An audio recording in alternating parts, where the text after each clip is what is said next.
Adolescence is the third most watched show in Netflix history, and most people were deeply disturbed by the third episode, and that's the episode I will focus on for this video. Hi, I'm Dr. Pam, a therapist and relationship counselor who is passionate about helping people build stronger, healthier connections. I'm going to break down a few key things in this episode. First, how does a 13-year-old boy become so deeply disturbed? Because what makes Jamie's story especially disturbing is how clearly it reflects the impact on today's male culture, where boys are taught to seek power, suppress emotion, and see connection as weakness. Second, I'll break down the tense and layered dynamic between Jamie and the psychologist and share with you what's really happening beneath the surface because there's so much going on. And finally, I'll share what you can do as a parent to protect and raise your child in today's world. While I was deeply disturbed watching this show, sadly, I was not surprised.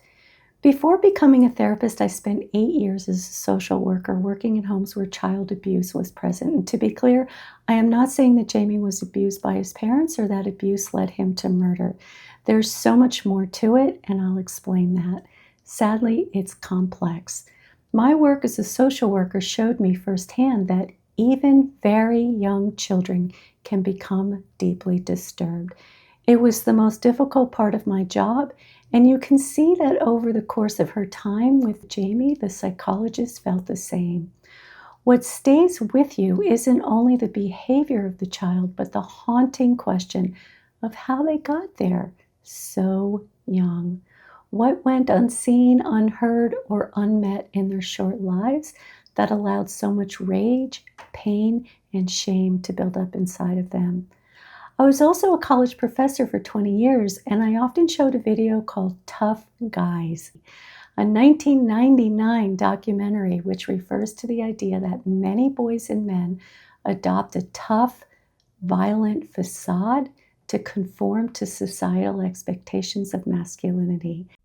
A real man is physical. Strong. Independent. He's powerful. Physical. Intimidating. Strong. Independent. In control. Rugged. Scares people. Powerful. Respected. Hard. A stud. Athletic. He's muscular. A real man is tough. Tough. Tough. And this facade is a shield or a mask used to avoid ridicule, bullying, and other negative consequences for not living up to those expectations. And it's sadly still incredibly relevant today, but now we're seeing an even more alarming influence, the rise of Incel culture.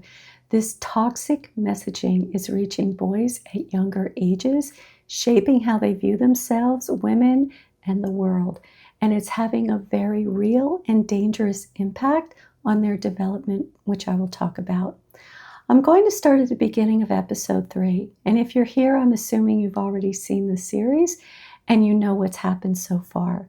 Jamie murdered a girl in his class. And in this episode, a psychologist is conducting a psychological evaluation for the court.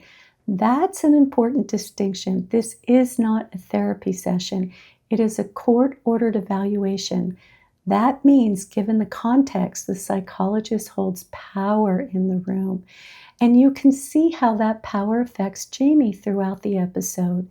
It's important to understand that Jamie knows that their conversation carries real consequences.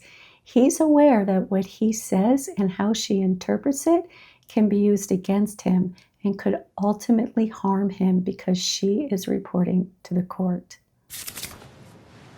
Hot chocolate. Sprinkles. Lots of them. You remembered. Thank you. Hot chocolate is her way of trying to connect with him, a small gesture to build a sense of trust, even given the difficult circumstances and the power imbalance between them. And in that moment, we are reminded that Jamie is still a child, one who lights up when someone remembers something that matters to him, hot chocolate with marshmallows. You're looking better than last time. What's that supposed to mean? Well, you just got some of your colour back. You sound like a granny. Do I? Oh, you got your colour back. You can't have been that ill. You can see Jamie's body language shift after the hot chocolate exchange because he knows the pleasantries are over and that the real questioning is about to begin. Once again, he's feeling the weight of the power imbalance. When she compliments him, his immediate reaction is distrust and defensiveness, which quickly turns into mocking her. This kind of response likely stems from several things. Not believing that kindness towards him can be genuine and expecting that anything nice said to him will soon be followed by pain or humiliation. Because we know that later in the episode, he reveals that he was bullied, a detail that helps us understand the deep shame and distrust he carries. His reactions are not only defiance, they're layers of protection.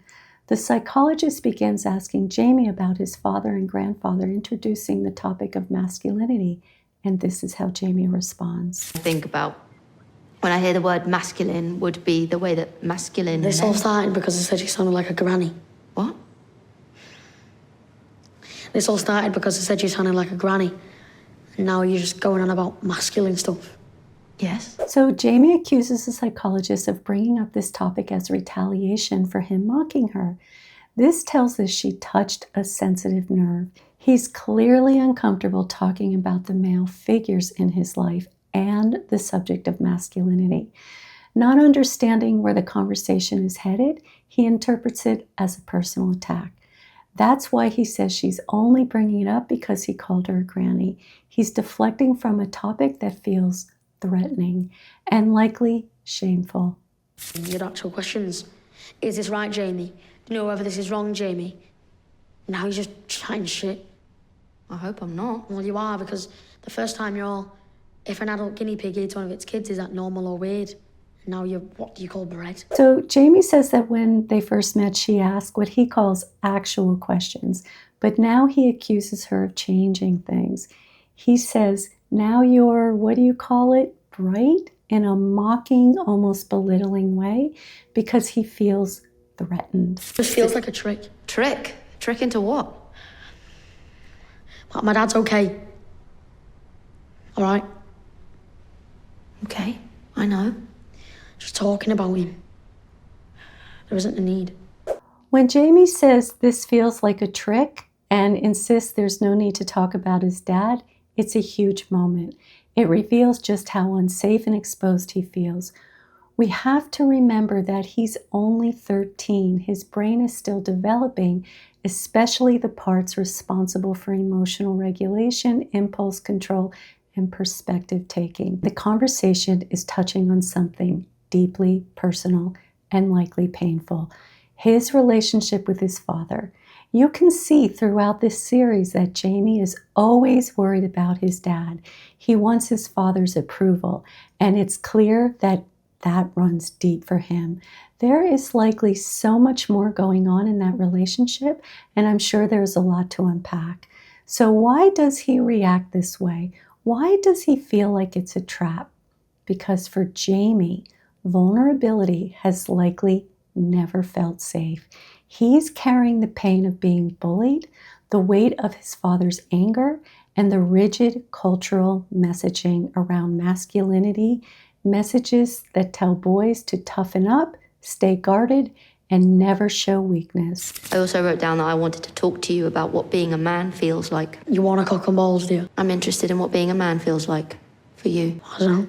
I didn't show you this, but Jamie asked to see her notes. He is constantly pushing for some sort of power because he has none. When she asks a question, he bites back with crudeness. It's the only power that he has, which is likely learned, and it's hard to know where, maybe from home, social media, school, probably all of it. She goes on to explain that talking about what it feels like to be a man is too broad of a question, and encourages him to talk about his dad instead, which is more specific.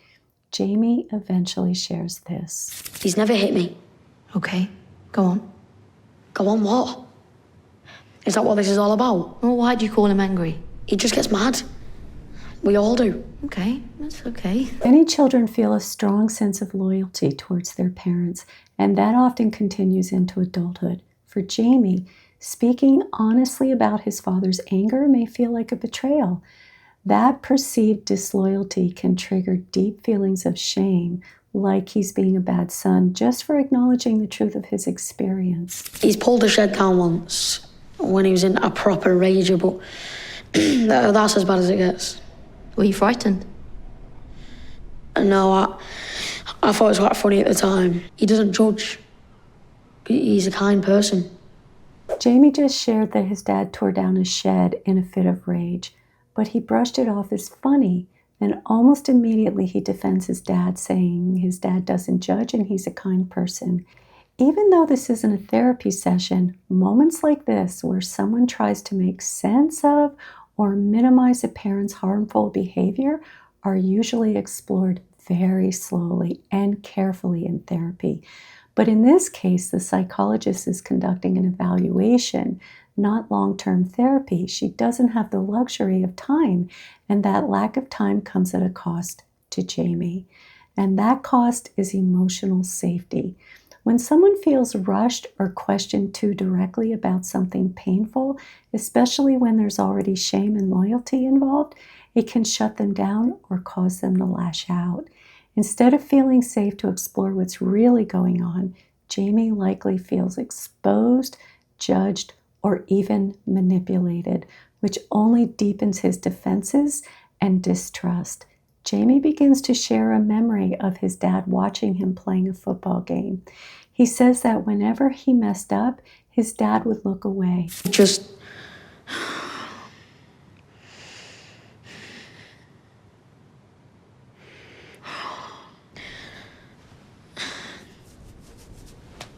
He'd just look away.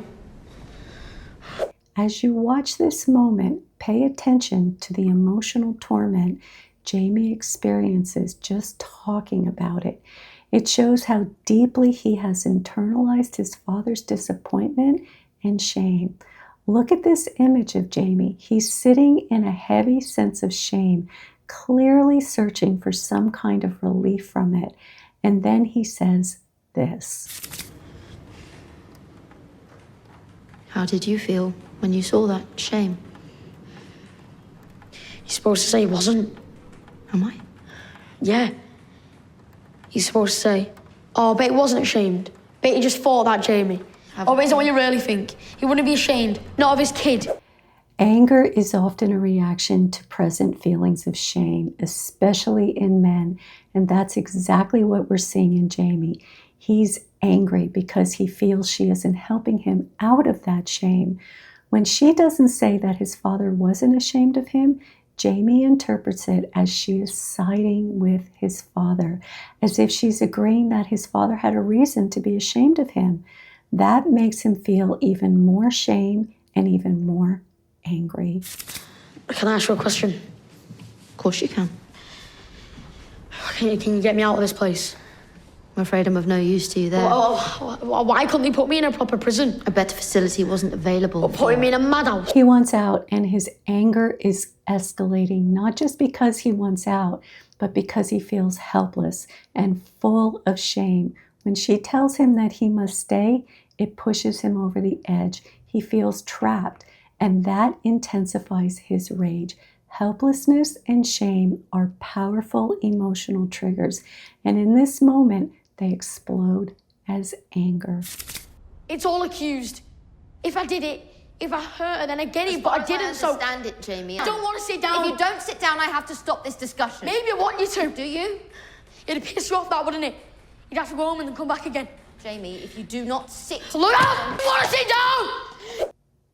I just want to say here, and I'm not judging the psychologist, but it would have been better if she ended their time together before he escalated too far and just left the room or called the garden.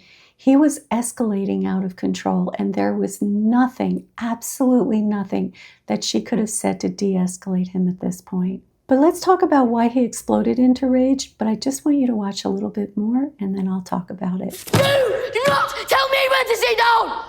You do not control what I...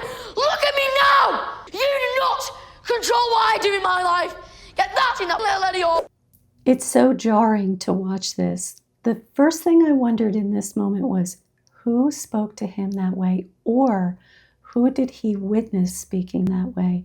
Phrases like, look at me now, and get that in your effing head, don't come out of nowhere. They sound like something he's heard before, maybe more than once, but it is so layered. Jamie has been bullied, shamed, and rejected throughout his life. So his rage isn't just about this moment. It's built from a history of humiliation and pain. His outburst shows the intensity of rage he's been carrying and just how much of it he has the capacity to unleash. It's actually hard for me right now to even dissect this with you because it's just so upsetting to watch. But let's keep watching. Okay. Oh, there isn't a problem. Jamie. I shouted. I'm sorry. He downplays the intensity of what happened by calling it, I shouted. And then he tries to erase his lashing out with 2 words, I'm sorry. This isn't a moment of remorse. It's a display of emotional detachment and a disturbing lack of empathy. He shows no real understanding of the harm he just caused, only a desire to move on past it quickly. When I was a social worker, I sadly learned the difference between a child having a temper tantrum and a child who is deeply disturbed and raging. This wasn't a tantrum. This is the kind of behavior from a deeply disturbed child. And as we continue, we see even more evidence of a deeply disturbed child, and she knows it, the psychologist, as well. And as she gathers herself, she takes a stand with him. Let's watch. Be more comfortable with me staying inside. No, I wouldn't like that at all. Right, Jamie. I'm not a police officer. I'm not here to elicit a confession. I'm just here to understand. I know you think I'm trying to trick you. I said that ages ago. I am just here to get an understanding of your understanding. Okay, she takes a stand. She lets him know exactly what she's there for. So next, we're going to explore how influences in Jamie's life have shaped the way he sees himself as a male and how it has influenced his view of females. Or would you like a girlfriend? Yeah, who doesn't? If you had a girlfriend, what would you do with her? What does that mean? Well, would you take her out? If you did, where would you take her? The cinema. When asked if he would like a girlfriend, Jamie responds in an interesting and slightly agitated way. Who doesn't? It's as if he's answering based on what he thinks he is supposed to say, not what he truly feels. And when she follows up with, what would you do with her? He's confused. He doesn't understand the question because he doesn't really understand the concept of having a girlfriend, and he's not meant to at the age of 13. He only knows that he's expected to want one. Are you allowed to ask these questions? Well, you don't discuss this in PSHE. What do you think is the normal amount someone your age would do sexually with a girl or boy? I told you I'm not gay. I wasn't suggesting that you were. You really want me to answer? Yes, if you can. When Jamie asks, are you sure you're allowed to ask me these questions? That's a very telling moment. He's clearly agitated by the conversation, and that reaction says so much. It suggests that no one has ever spoken to him about sex or intimacy in a healthy, open way. And when I say sex, I don't just mean intercourse. I mean kissing, touching, any kind of physical intimacy. He's absorbed the cultural message that he is supposed to want a girlfriend, but no one has helped him understand what that actually means. So now he's left confused, uncomfortable, and unsure how to engage in something he believes he's expected to desire. No. Touching, kissing. Well, what do you mean by touching? Touching her bits. Her chest? Yeah, Her backside? yeah. Her vulva? Her vagina? I don't know, maybe. Probably not. Maybe. Are you sure you're allowed to ask these questions? This is heartbreaking. He doesn't know how to answer these questions, yet he clearly feels like he's supposed to. The psychologist is asking if he would touch the girl's chest, private areas, or backside, trying to assess his understanding of sex and women. But Jamie is only 13. At this age, he's in early adolescence, and developmentally, he doesn't yet have the emotional, cognitive, or relational maturity to fully grasp the meaning and context of sexual activity.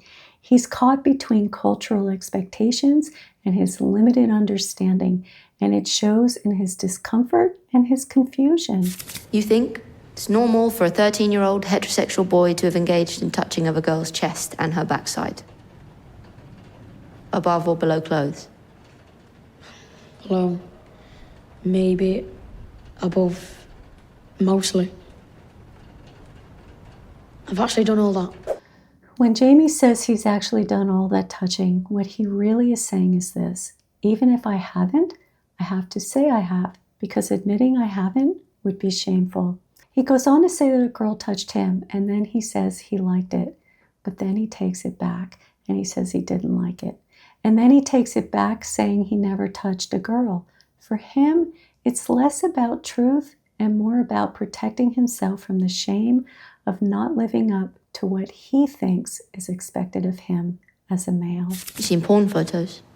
Everyone sees porn. Just these two girls in my ear that are new. No. You saw photos of two girls in your year topless? Yeah. Jamie says everyone sees porn. At 13, this is completely normalized for Jamie. When the psychologist asks whether the girls would be happy about him seeing topless photos of them, he responds, everyone did. He talks about it as if it's just a part of everyday life, because for him, it has been. What's striking is that no one seems to have guided him through any of it. No conversations about what's healthy, what's respectful, and how to make sense of what he's seeing or how to respond when these situations happen. He's been left to figure it all out on his own, and he's clearly unprepared emotionally, morally, and developmentally. As I mentioned, I taught human development at the college level, and early adolescence is an incredibly fragile and vulnerable time. At this age, kids are trying to figure out who they are as individuals. They are just beginning to form their own moral beliefs, as well as navigating intense social pressure. You know, many years ago, peer pressure alone was a major influence, but now kids like Jamie are also bombarded by the overwhelming impact of social media. Without guidance and meaningful conversations, it's simply too much for someone this age to process on their own. Were you attracted to Katie? She wasn't my type. So you weren't? She was quite, no offense, quite flat, you know. First, he says she isn't his type, as if he knows that to be true. But the reality is, he's too young to have a real sense of what his type is. You come to understand who you're attracted to by experiencing people through dating and connection over time. Instead, he immediately focuses on the physical, saying she was flat-chested.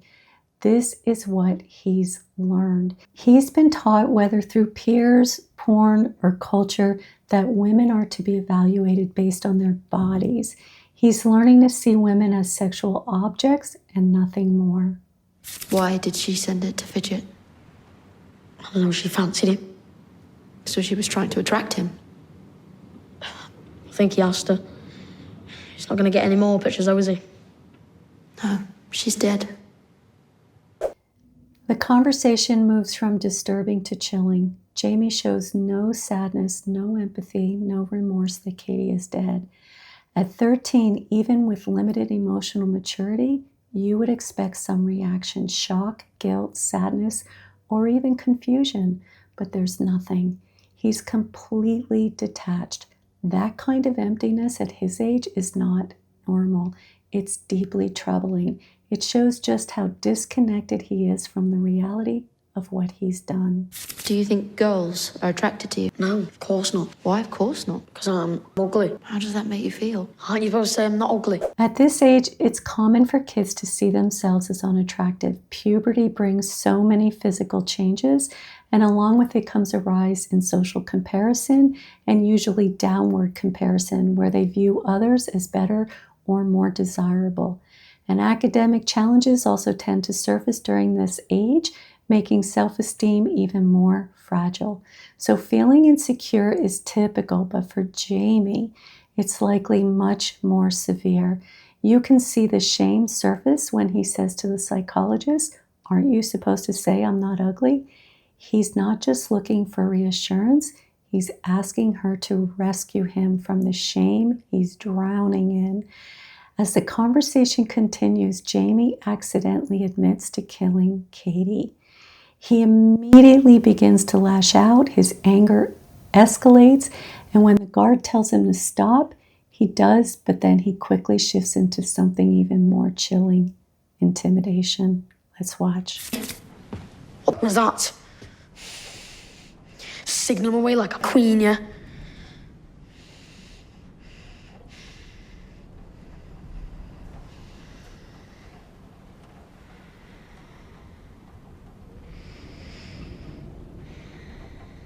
I need you to sit down. Part of this behavior is likely learned, and part of it is tragically who Jamie has become, a psychologically damaged boy. His hatred towards women, especially women with power, is glaring.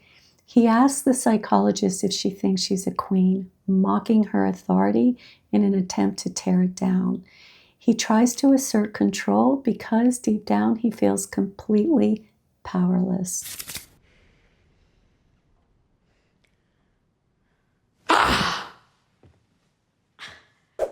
This moment is bone-chilling. You can see without question that he is fully capable of killing. It's not only his ability to lose control, it's also the calm, calculated presence of someone who has crossed that line and feels no remorse. And the psychologist knows this to be true. You can see how her approach has shifted over their time together. She begins by welcoming him with hot chocolate, a gesture of warmth and connection, but as their time together unfolds, it becomes clear to her that she is not just dealing with a troubled teen, she is facing a deeply disturbed boy who committed murder. You alright? You look a bit red. Did I scare you when I shouted? I'm only 13. I don't think I look that scary. How embarrassing is that? Getting scared of a 13-year-old. Wow. He's trying to intimidate her, to bully her, to strip her of any sense of power. What makes it most disturbing is that he does it without showing any emotion. It's cold, calculated, and completely detached, and that is what is so unsettling. She's pretending like I'm part of one of those truth groups. What truth groups? Ones that say that women don't want us, we don't care. You know what they say? Yeah, because everyone kept on going on about with incel stuff, so I had a look, but I didn't like it. So just to share with you, Incel stands for involuntarily celibate, and it refers mostly to heterosexual men online who define themselves as unable to find a romantic or sexual partner despite desiring one. And they blame, objectify, and denigrate women and girls because they cannot find a sexual or romantic partner. And this results in expressing misogyny and promoting hate and even violence towards women. I should have killed her, but I didn't. I just...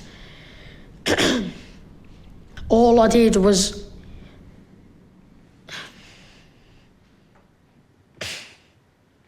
Look at you. All hopeful, like me when I say something important.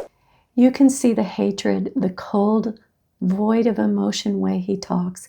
It's contempt masked in calm. The flat tone makes it even more unnerving. He's not angry. He's emotionally detached, almost amused by the idea that she might get a confession out of him. That lack of affect shows emotional detachment, deep psychological damage, maybe even sadism. And it's a power play. He's mocking her, essentially saying, "You thought I had something real to offer. How foolish of you." It's a way of trying to assert power by attempting to tear her down. Want love, won't get it. My throat's killing. A red pill exploding. That's the same as the red pill. First, what do you make of his throat burning? It is likely psychosomatic. His body is reacting to something, fear, shame. It could be a trauma response. And just to share with you, the red pill is a reference to the film Matrix. And it means that men who take the pill have woken up to the truth about gender roles, their truth. This usually includes the idea that feminism has hurt men, that women are manipulative and only want alpha males, and that men are now the ones being treated unfairly. And then that's an 80-20 thing, What's an 80-20 thing? where 80% of women are attracted to 20% of men. I do think they're right about that, though. Jamie has formed strong beliefs around these ideas. Social media, along with other influences, have played a major role in shaping how he sees himself, his female classmates, and women in general. It has fueled his rage, deepened his shame, and distorted his understanding of what it means to be a man or a boy. And in this next clip, he shares the very disturbing moment with Katie. She was a bullying bitch, right? You see, that night, I didn't touch her. I could have touched her, but I didn't. I had a knife. She was scared, but I didn't do that. I could have touched any part of her body I wanted to. I really wanted to, but I didn't. For the clinical psychologist, I believe this moment she saw as his confession. He acknowledges that he had a knife and that Katie was scared, making it clear that he held the power in that moment. He says he could have touched her, but he didn't, still trying to hold on to a version of innocence he wants her to believe. You can see the look on her face. It's a horrified recognition of who he truly is and what he's done. It's tragic, and she knows it. After saying all these horrific things, Jamie casually picks up his sandwich and starts eating. So why is this so disturbing? Because it shows just how deeply disturbed he is. There's no emotional shift, no visible remorse, just picking up his sandwich as if he hadn't just spoken about Katie's brutal death. This isn't just detachment, it's a chilling absence of conscience. He doesn't seem to grasp the gravity of what he said, or he's completely disconnected from it. Either way, the contrast between his words and his behavior is stark and profoundly unsettling. Something. Yes? Do you like me? I was here as a professional. Don't you even like me a bit? Decide, come on! This was really useful. Don't you go telling everyone I did it! Don't you dare! Whoa, come on. Don't you dare! Hey, Don't you even like me a bit! Jamie, come on, man. This is the rage. Do you like me? And don't you dare tell what I did. It's more than yelling. It's the emotional chaos of a boy who feels rejected, shame, and powerless. And let me just be clear. This is not shame about murdering Katie. This is shame based on messaging he received in his life about himself. This is also the rage of a boy who desperately wants to be liked, but doesn't understand why he isn't. He sees himself as unlikable and ugly, and he hates her for having the power to see him differently, to make him feel acceptable, but doesn't. He rages at her because he needs her validation, but he senses her judgment. He rages at her because she can expose what he's done, even as he refuses to see himself as guilty. In his mind, he's not the one who caused harm. He's the one who was rejected by a girl who didn't want him. Jamie received the message that as a man or a male, he's supposed to have the power. But what he experiences and what fuels his rage is the belief that women are the ones who actually hold the power to like him, to reject him, to make him feel wanted or worthless. A healthier message would teach him that real power isn't about control or being chosen. It's about knowing your worth, handling rejection without shame, and building connection through mutual respect and emotional honesty. This is what happens when shame collides with the toxic messages of the online world where incel culture, red pill ideology, and the 80-20 theory feed a boy's belief that he's entitled to love, sex, and admiration. Add to that the rage he likely witnessed from his father, and you begin to see the roots of a worldview shaped by rejection, resentment, and distorted masculinity. This isn't just personal pain. It is a reflection of a culture that taught him to blame others. Okay, so how do we help our young boys and girls?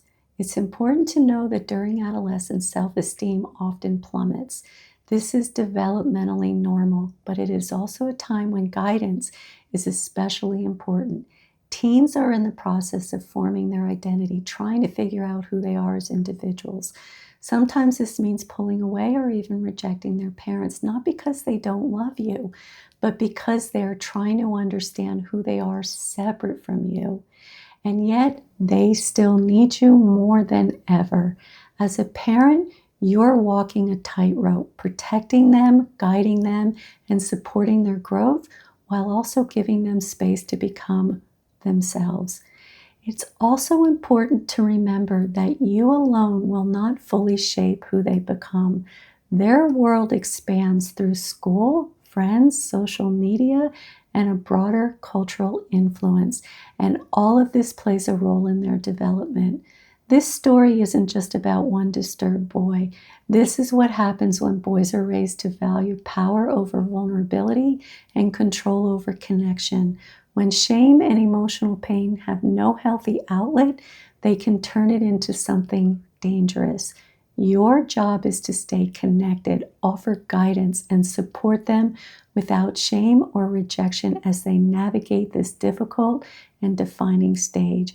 It is so important to teach children the language of emotions. Help them name and understand what it means to feel hurt, shame, fear, sadness, anger, and teach them these emotions are normal. They're part of being human. Let them know that they will encounter these feelings throughout their life and that experiencing them does not mean something is wrong with them. Teach them how to manage rejection and not fear it or internalize it as a reflection of their worth. Help them build resilience by teaching them to self-reflect so they can grow into self-aware, emotionally insightful individuals. Teach them empathy, compassion, and especially self-compassion. Teaching them self-compassion can help them learn to talk to themselves kindly. That voice can become their anchor when life gets hard. These are the tools that will help them navigate pain without turning it outward into blame or cruelty. Show them how to self-soothe, how to seek support when they are hurting, and how to stay connected to their values even when life feels unfair or overwhelming. And this is so important. Teach them about the dangers of the internet. Talk to them directly about what they might come across. Incel ideology, red pill thinking, and harmful messages like the 80-20 rule. These spaces often prey on insecurity and pain, twisting it into anger, entitlement, and hatred, especially towards women. Teach them to question these messages and give them a healthier understanding of gender, power, and relationships. And above all, teach them that being hurt, rejected, or vulnerable doesn't make them weak, it makes them human. This emotional foundation is more important than anything else you can give them. It's what will carry them through their life with strength, kindness, and integrity. So thank you so much for watching. I hope you found this video helpful. I know it is a lot to take in and process, but my hope is that through learning and understanding, we can raise our children to feel seen, understood, and guided through whatever they may face in their life. See you next time.